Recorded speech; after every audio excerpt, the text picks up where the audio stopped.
This is your Wednesday, August 21st, 2024 edition. My name is Edward Blamo. I'm your host, and as well, I am the Media and Communications Officer at Centar. Centar is the Center for Transparency and Accountability in Liberia. And I'm here along with Mark W. Bondao, who provides assistance to um, this program and other activities at Centar. And we together bringing you this edition of the program Integrity Watch. This program is an activity of our National Integrity Building and Anti-Corruption Program.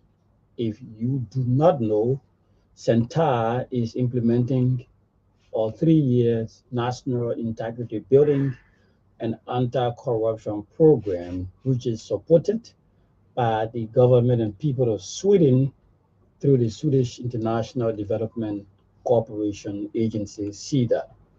This program is intended for you, members of the public, to become active players in the fight against corruption.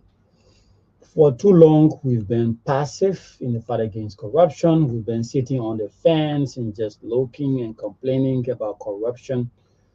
We thought that you citizens, you out there, you who are suffering the effect of corruption, should be active players, should participate, should call in and be, a participant in discussions around corruption, because that's the only way we can tackle corruption. That's the only way we can fight corruption. If we all put our hands together, if we all participate, if you see corruption somewhere, you report it, you discuss it publicly, that people or policymakers will hear and take actions. That is how you fight corruption. That is how you end corruption in any country. So that is why we have developed this platform, so that it can be avail to you and you can utilize it. You can participate in discussions around corruption. All right. So yes, we are doing a couple of things at Centar, a lot of things at Centar, and this radio program happens to be one of several other things we're doing at Centar. But before we go into what we are doing at Centar, we would like to take a very short break, get a few bars of our jingle, and adjust and get right back.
Welcome back to the program Integrity Watch.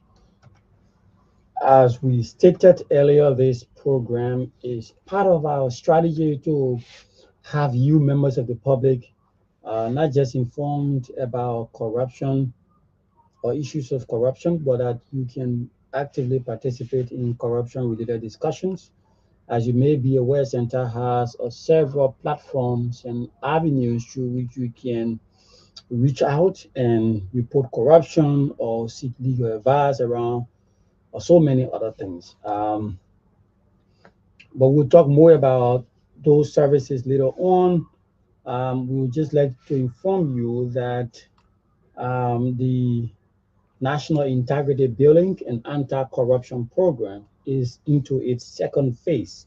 The first phase began in 2020 and it was ended in 2023.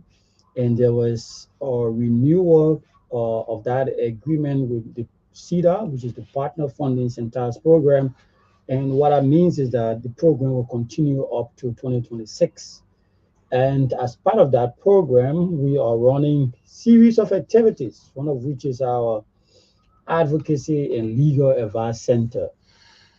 We have this center as entire staffed with lawyers, not just lawyers, but very professional lawyers, trained individuals who are there willing and ready to respond to your complaints of corruption. So all you need to do as a citizen out there is just to report. If you're in a space and you're working somewhere, you are an assistant or you are or a manager or something, and you see corruption taking place, you need to report it. That's the only way we can end corruption. And the way to report it is to report to Center. We have a hotline that is free of charge. You do not need to have money in your phone to call. It's absolutely free. You will speak to lawyers at Center, and they will be there to guide you and to get some information from you, and your job is done. Once you call Center and report that allegation, and you just give some details to the lawyer. Oh, this is this, or this was this, and this happened, and I was there, I saw this, and you don't need to divert your name. They don't care about your name. All they need is the information, and the rest will be done by Center or the lawyers at ILAC, which is our Advocacy and Legal Advice Center. The number to call is 4432. Again, is 4432. Once you grab your phone and dial 4432, whether you're using Lone Star cell SIM card in your phone or you are using Orange SIM card in your phone, it doesn't matter. All you need is a phone that is charged, that is able to make a call, and you dial 4432, and you would speak with a representative of ALAC at Center. They will ask you a couple of questions, and after which that particular matter will be looked into. And when there are merits, the lawyers at Center will forward the matter to the Liberia Anti-Corruption Commission. As you may be aware as well, Center, as a civil society organization, does not have the power to go to court and charge people for corruption. Center works with our partners, including the Liberia Anti-Corruption Commission, which is clothed with the authority statutorily to investigate and prosecute corruption-related cases. So we work closely with them, and once we report a case, we review and we see merit, we forward to LACC, and then LACC will take it up from there. We don't just stop at reporting those cases to the LACC and say, okay, yes, we reported the case now, yes, I think we're done our job and we can go and rest. No, we ensure through follow-ups that the LACC looks into that case and that that matter is resolved. There are a couple of examples. Quite recently, the LACC got a guilty verdict for one of these cases, which was sent to through Centar. It involves the Planned Parenthood Association of Liberia. This case was reported to Centar through the Advocacy and Legal Advice Center, and it was forwarded after our review to the LACC. And after review and after the forwarding to the LACC, the indictment was drawn, and the case, was presented to the court, and it began. It went on for a couple of times. I think 1 or 2 years. It took 2 years. Okay. And after that, the judge rendered a guilty verdict against those officials of the planned, former officials of the Planned Parenthood Association of Liberia. So people are being held accountable for their corrupt acts by the courts through the support that you provide to Centar by calling and participating in being active in the fight against corruption. So that similar things can happen if you if you join Centar by reporting allegations of corruption through our advocacy and legal advice center. And the number is so simple. It's just 4432. Simple, 4 digits. We thought not to make the number very long. So maybe you might forget, oh, what's the entire number again? Oh, zero, this. No, no, no. Just double four, double two, or double 432, rather. So it's double 432, 4432, and then you are connected to a representative of Centar's Advocacy and Legal Advice Center. Another means through which you can reach out to ELAC is through our WhatsApp line. We realize a lot of people would like to send a text. They're not very comfortable with calling. People don't want to. For example, something's happening and you found that to be very suspicious, or you have to evidence that that is corruption, and you may not want to call right in the office or somewhere so that someone can hear you and then you be suspected of being the one reported. So you just like to send a text. We have a line for you, and that line is 05557221113. Again, it's 05557221113. That's the WhatsApp line that is exclusive for WhatsApp. You can leave a message through that medium. If you have evidence, you have documents, you have whatever to support whatever allegations that you are leveling, you can submit that document or those documents to the WhatsApp number as well. You could also send an email. There are folks who prefer to send an email. I don't want to send a WhatsApp message. I'm not fond of social media, or I'm not fond of making calls. But I like to send an email. I have a couple of documents I would like to share, that Centar can take advantage of. You can send an email as well. We have a platform available for that. And the email address is elac@centar.org.lr. Again, it's ELAC, and ELAC is ALAC. That's the abbreviation of Advocacy and Legal Advice Center. So it's ALAC at centar.org.lr. Once you send an email to that address, the folks at Centar, the lawyers at Centar will receive your email with all of the relevant documents or the information that you provide or you will provide, and they will take it up from there. So that is that. Take advantage of our platforms. Call Centar, send a WhatsApp message to Centar, send an email to Centar, and report allegations of corruption. Let's join together to end the scourge of corruption in Liberia. There are lots and lots of things we are doing. We are working with integrity clubs at various universities. We have integrity clubs established at 4 universities in Liberia: UMU, AMU, Stella Maris, and the University of Liberia. They all have our integrity club or outreach program, and we are working with young people. We are training them. We are building their capacities in anti-corruption and integrity building methods.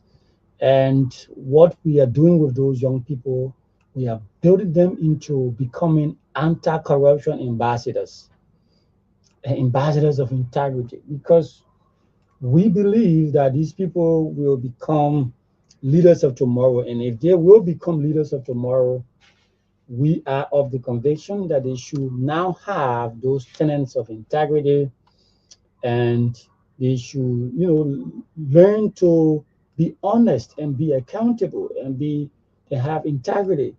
When they have all of those traits in them, we believe they can become better leaders tomorrow.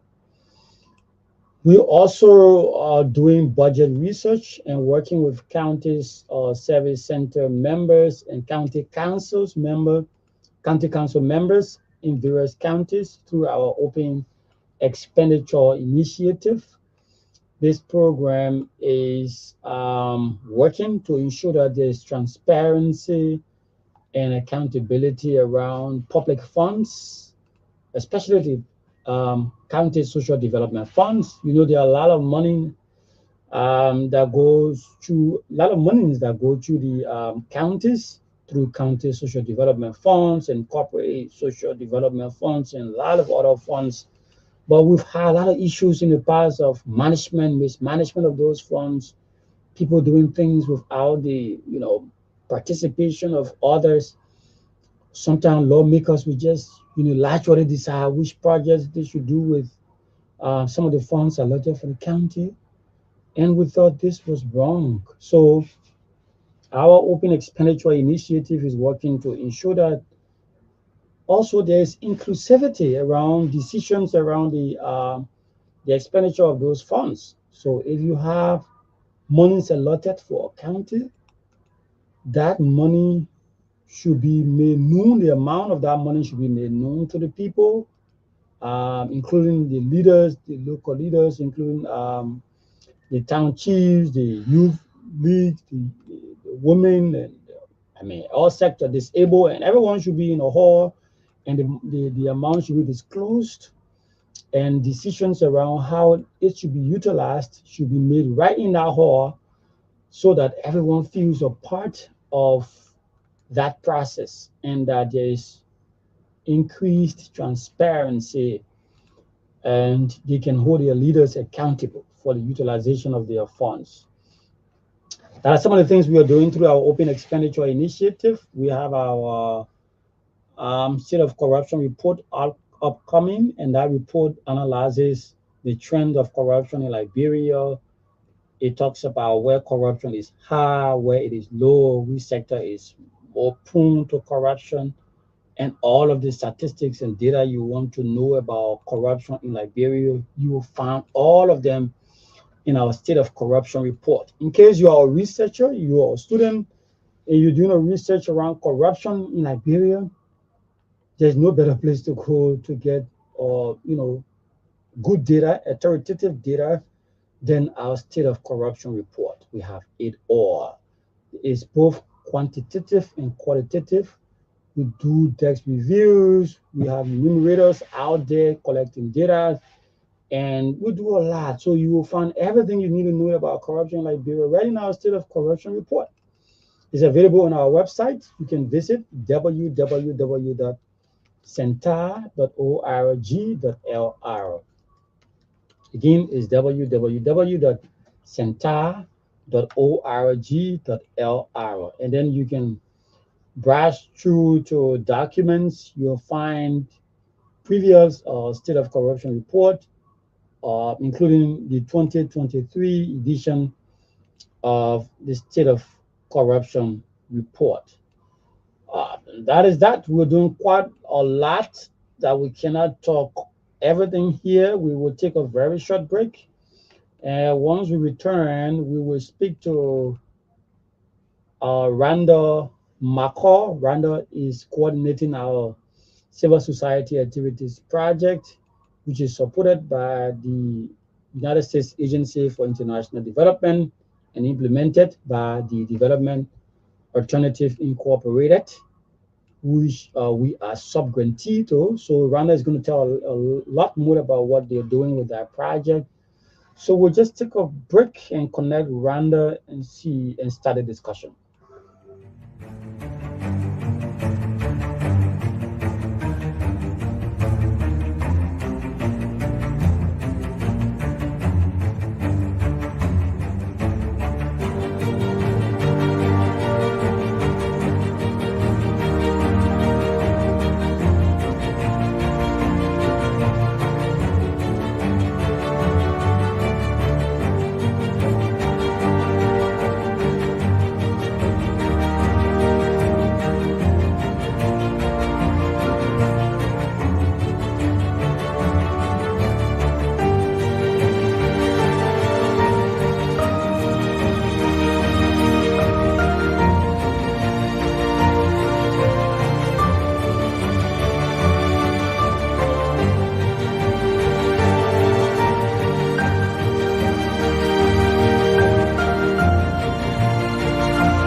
Integrity Watch, and as we stated, we have on the line the project coordinator of our civil society activity project. As you may be aware, or if you don't know, Centar is implementing, not implementing, but it's a sub grantee to the development of Alternative Incorporated, which is the institution that is implementing um, the civil society activity project, which is funded by the United States Agency for International Development, USAID, and Randa McCall coordinates on behalf of Centar that project. Good morning, Randa. Good morning, hello, Brahmo. It's good having me on again. So, for those who may not know, can you tell us what is this civil society activity project all about? What are you doing? What are your objectives? Well, the Civil Society Activity Project is a user-funded project through the development of Trinity Incorporated, and the project goal is to strengthen Nigerians' ability to advocate for policy reform, policy implementation, and service delivery improvement through multi-stakeholder coalition that builds feedback loops and among GOL, the government, Liberia, civil societies, and citizens. The project has four key objectives. Talks about one linkages between CSO, that's civil society organizations, or share priorities, strengthening to increase their impact. It also talks about civil society ability to serve as conduit for information between constituents and officials enhanced. It talks about supported CS, civil society organization, financial and organizational sustainability enhanced, and ongoing capacity development services and on the local market. Throughout this project, we have been very much involved in education, Hmm. and yes, we roll out a number of grants in the education sector. Okay. Yeah, and those grants were issued to about number of civil society organizations. We have one focusing on monitoring and research about investigation into public school registration fees. And we have another one on advocacy for the Parent Teacher Association guidelines for school monitoring oversight. And the third one was focused on advocacy for establishment of regional civil society and legal clinic assistance center. So we have the organization that Integrity Watch, Youth Movement for Collective Action, Institute for Policy Evaluation and Research. Um, we also have the Development Education Network. We have Institute for Research and and and and, and Democratic Action. Other we have Survival Aid International, Youth Coalition for Education, and like these different civil society groups received grants under this project, and they've been working in 6 countries: Montserrat, Mighty People, Lima, Basa, and Lofa. Okay, I mean, to sum up, all of what you're doing is to just empower civil society organizations to, champion their advocacy into a specific area, which is education. Sure. Yeah. So, why do you think, or why does the project think that this is important? Why do you think you need to give civil society organizations knowledge and give them skills and to give them money to advocate for education improvement in Liberia? Why do you think so? You see, in the field of development, there are times you want to strengthen local ownership. Hmm. So civil society being involved at local levels of the counties, they go to empower them, give them strength. That's why you see the goal of the project is clearly stated. The way we talk about, you know, the goal is very specific, right? It talks about strengthening Liberians' ability to advocate for policy reform, policy implementation, and Hmm. service delivery improvement through multi-stakeholder coalition and build feedback loops among government, civil society, and citizens. So it's to strengthen the ability of our Liberian CSO. Many of the CSOs, they they're hunting for clients that need capacity development, they need to run their program. So development partners that are interested in working, they want us to ensure that they give them the necessary resources to enhance their capacity to be able to carry their work. That's why, and they also make sure there is local ownership. That's why the grants were made available to the civil society group to work specifically in one of the thematic areas of the project, which is on education. So, what is Centaur doing? What's the role of Centaur in this entire project? Are we one of the institutions that they are building our capacity, or are you the one building institutions' capacity? What are you We doing? we are the supervisory level Okay. providing these technical program level support and capacity building and mentorship to enhance these different civil society capacity to carry on their work. Okay. We also work alongside to ensure full implementation in keeping with their milestones and the rules. Okay. So yesterday you had a program, you conglomerated those CSOs together and there was a dialogue. What was it all about? Well, there was my intended, excuse me, those are intended to enhance coordination amongst the different civil society grantees that are working on education thematic, we brought them together to see how we can strengthen collaboration. But then, basically, the coordination meetings just look at the different implementations that have gone on so far, the successes, the achievements, the challenges that they encountered, pending activities that are left to be implemented, and what are constraints and recommendations. More beyond that, it also was intended to provide some education about strengthening of the coalition.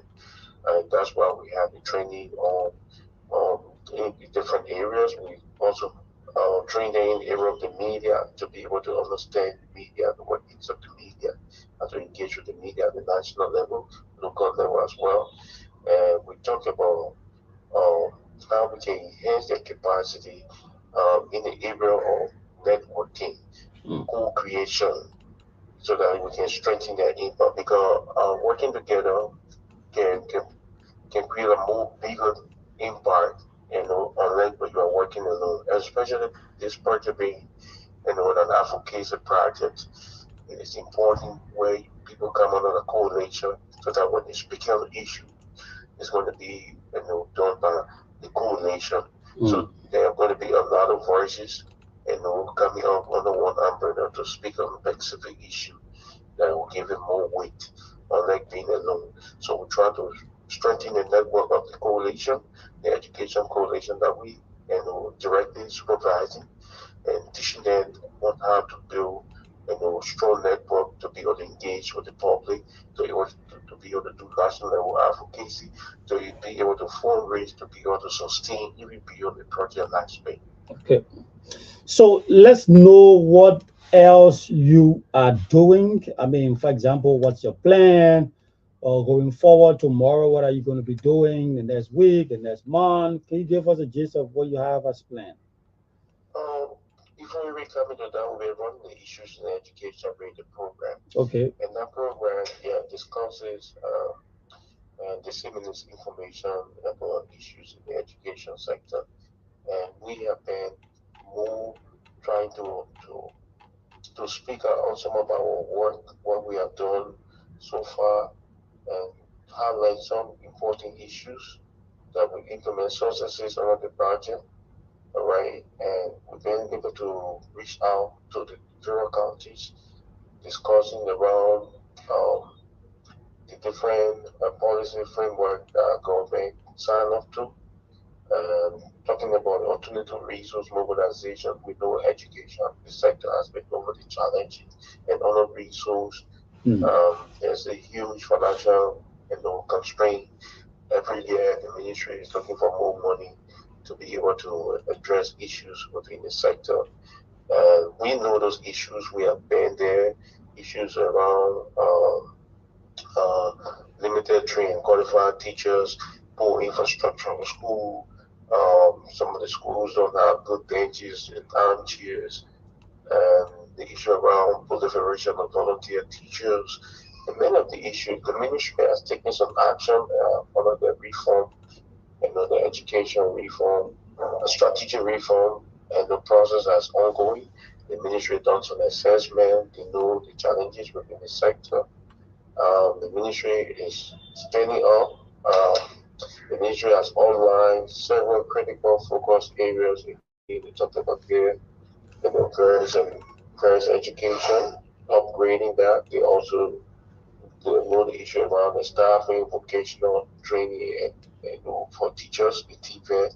They also have been talking about teachers training, and they've been able to acknowledge the challenges in the sector, but they also trying to see how they can do reform around these to face the challenges in the sector. As I know, they're doing some EO vetting process. There is the CEO, the county education officers, Mm. and district education officers doing some vetting process. So we're looking forward to partnering with them to see how we can be able to improve the overall quality of the education sector. Um, More to that, I want to talk more broadly on our alternative resource mobilization Yes, strategy. yes. I was coming to that. Yeah. Yeah, it is the upcoming activities that we have. We done a research in the sector, but I told you, we realized that funding to education has been low, even though government has been trying utmost best to increase their budgets. But as you know, the fiscal space is tight, and they've not been able to raise a lot of resources Mm. to be able to cater to more than 103 government ministries and agencies across the country. So I've had an alternative means to see how we can be a backstop to this process. We thought to do research on alternative resource mobilization to fund education. The research has been concluded. We coming up with the policy dialogue, bringing together all the key stakeholders, the county education officers that participated in the process. We talked with the Ministry of Education. We were able to engage with them, be inviting them. The Federal Revenue Authority also, we engage with them, we'll be inviting them. The Ministry of Finance and Development Planning will also be inviting them. The National Legislature, especially those on the education and budget committees, Mm. will be inviting them to the event.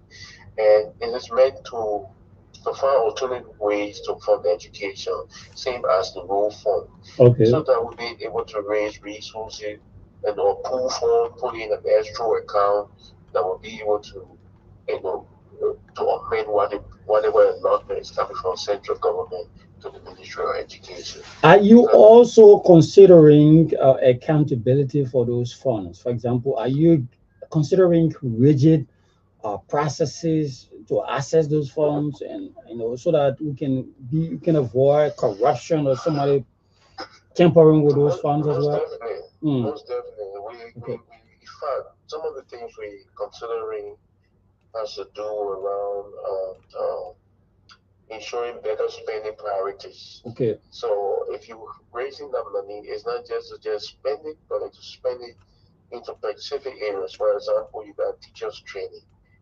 If it's a key, we have the shortage of teachers across the school. So teachers training will be a key area to focus on. The issue around infrastructure, it will be a key area to focus on. Then we're looking at strengthening transparency and accountability mechanisms. This is now I know people every time we talk about the role for people make emphasis on it has been abused and all of Mm. that, but this is not going to be the same with this. If we are fortunate to reach to the point where there is some policy enactment around this that will raise money about for education, we're going to ensure that there's more efficient use of public funds. It's Mm. not going to be business as usual, right? We're going to ensure that taxpayer money are well spent and spent in a way that will provide results. It's not going to be we're going to prevent leakages. We're going to prevent, ensure that the people's resources will not be wasted. We're going to enforce transparency measures, and then when we processes put in place, that's why we were able to engage with the NRA. Mm. They will be able to do the stipulation and taxation and statistics about how that money will be raised, and put in the extra account. So the Okay. policy level will engage with the legislature. And as you know, this is civil society, idea. So we're going to be very much involved with it. Mm. We're not going to leave it just until then. Once we succeed in coming up with some policy instrument around this, that will be able to raise money for education. So you can rest assured that there's going to be proper accountability of this money. There's going to be proper governance and management. There will be transparency and accountability. And Mm. there will be better spending priorities. So, I mean, I know you're busy and took you away from very tense meeting. I'd just like to know, when do we expect this policy dialogue to start? And how soon do we expect this whole alternative resource mobilization strategy to be launched and rolled out formally in Liberia? We expect the policy dialogue to be the first week of September. Okay. We still doing the planning modalities around it. Ensuring that we get the needed, that is the participants that we really want to attend, the different speakers that will be weighing in on this issue. So we're doing all the technical preparation around that, and to ensure that this program is successful. Um, and we're hoping that once we get to this point, a decision will be reached around the different findings that are being proposed by the consultant. And once we can zero in on one of the. Hello? Uh, hello? I am not getting him again. Yes, but that was the voice of Randa McCall. Randa is the project coordinator of our civil society activity project, which is a project funded by USAID and implemented by the Development Alternative Incorporated (DAR), and Centaur is a sub or grantee. What that means, we provide you know to grantees, especially they have a couple of grantees, and Centaur is heading the education cluster, and all of those civil society organizations within the education cluster, Centaur is providing supervision and ensuring that their capacities are built, they are improved, and they have the right strategies and right funds to support their activities, especially around increasing advocacy for education in Liberia. So I think we'll leave my call right there, and then maybe open the lines. Yes, we can open the line and see as to whether you would like to call to chip in with your contributions or whatever suggestions you have for the alternative resource mobilization or strategies that is being developed uh, to improve education outcomes in Liberia. The number to call is 0777 285 961 is 0777 285 961 in case you have, something to chip in, an idea to give to the CSA team, and all of those is happening in an attempt to ensure that education is improved in Liberia. We always complain when you go in the interior part of the country or in the hinterland, you will see schools with no desks. There are schools with no fitting of blackboards, or students sitting on the floor, and some of them are seated on pieces of bricks, and you see leaking school buildings and classrooms, and all of those are happening because of inadequate funding to education. Let's take this call. Good morning. Yes, good morning. Let's hear you. Your name and where are you calling from? Thank you very much. My name is Julius Andrews. I'm calling from New Jerusalem, Louisiana Township. Let's hear you. Thank you very much for the issue of transparency and accountability. It can be more emphasized. It's very important because it set the society on a rightful trajectory. And my current people to the people of Centaur is to do Centaur community-based issues. You gotta target people in the community because people from various sectors of the society they originate from the community for curriculum specific area. So is to get to come, but I should say I think it's called a business because doing that here. So there were because they give more project to see how well they can be every person. Some people can be informed of the issue of transparency and accountability because now you're in a society or in a home, you have to behave yourself in your rightful manner and see how well society can judge you. So it's welcoming. But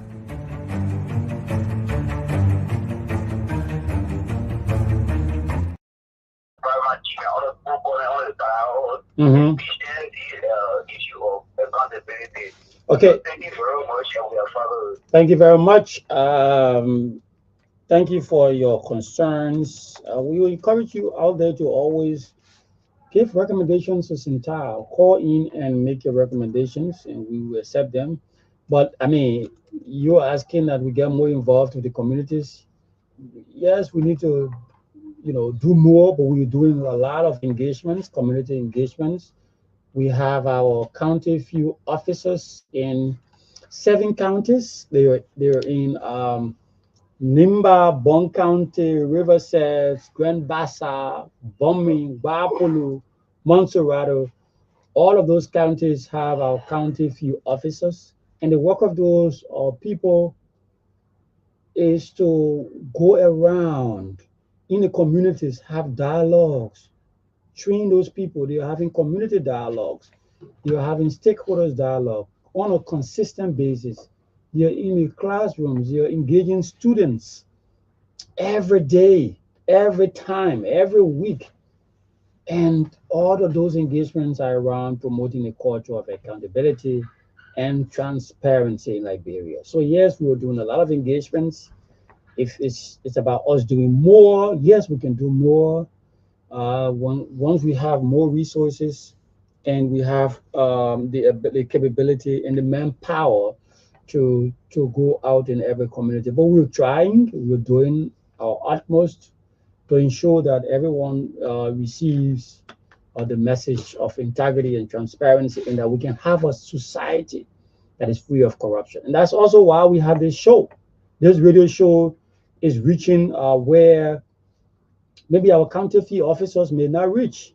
So if the county fee officers is not able to reach at your door or in your community because the county is so large, then this radio show is also there for you to get a clue of how or what we are doing at Centaur. All right.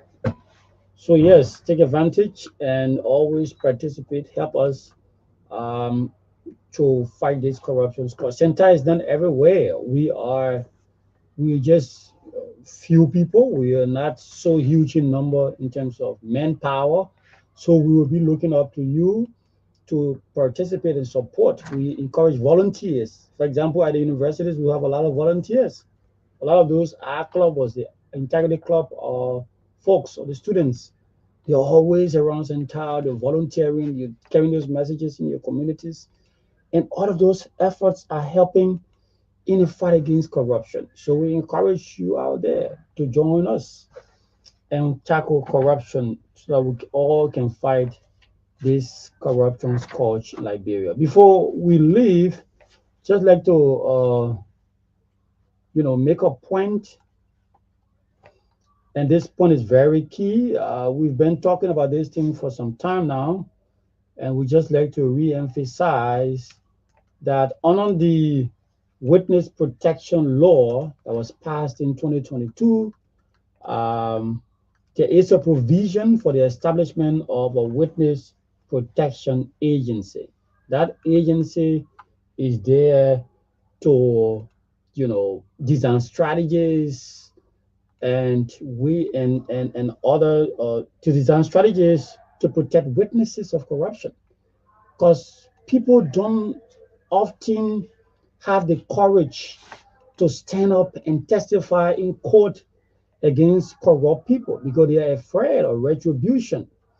So this witness protection agency is supposed to design strategies, looking at the situation. If the witness is afraid and the witness is being threatened, what are some of the psychosocial support, the counseling support, and other support that can be provided to that witness so that they can testify against corrupt officials?